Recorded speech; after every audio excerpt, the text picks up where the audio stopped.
Hi ha poquíssimes coses de les quals estic segur en esta vida. I una sexta, obligar o manipular algú perquè faça el que tu vols està mal. Senzill veritat? Qui no estaria d'acord en esta afirmació? Desenvolupem esta idea a veure si estàs d'acord en ella fins a les últimes conseqüències. En poques paraules, acabem d'afirmar que coaccionar tant físicament com psicològicament és moralment reprovable. Existeixen excepcions a esta regla? Al meu parer, només una. Defendre-nos d'una altra coacció prèvia.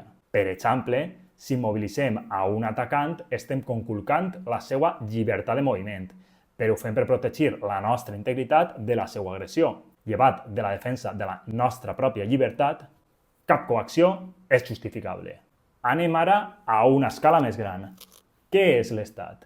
La definició més específica, objectiva i concisa que conec és una organització que controla un territori mitjançant la coacció, obligant la població a finançar-la i a viure d'acord a un marc legal específic.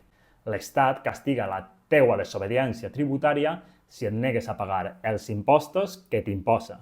També castiga el teu no acatament de la llei. Ho fa mitjançant sancions econòmiques o la privació de llibertat. Per acabar, no et permet desassociar-te'n i viure de forma alternativa sense abandonar el territori que controla.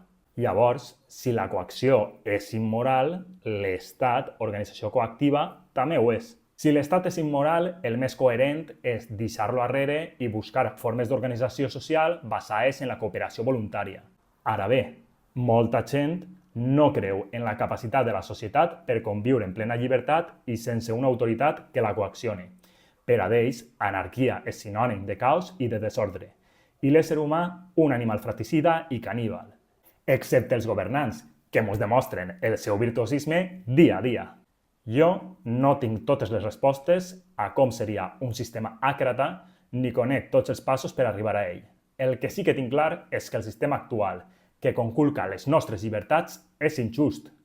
I no sé vosaltres, però a mi m'és impossible acceptar aquesta injustícia i no esforçar-me a construir una alternativa. És per això que sóc anarquista.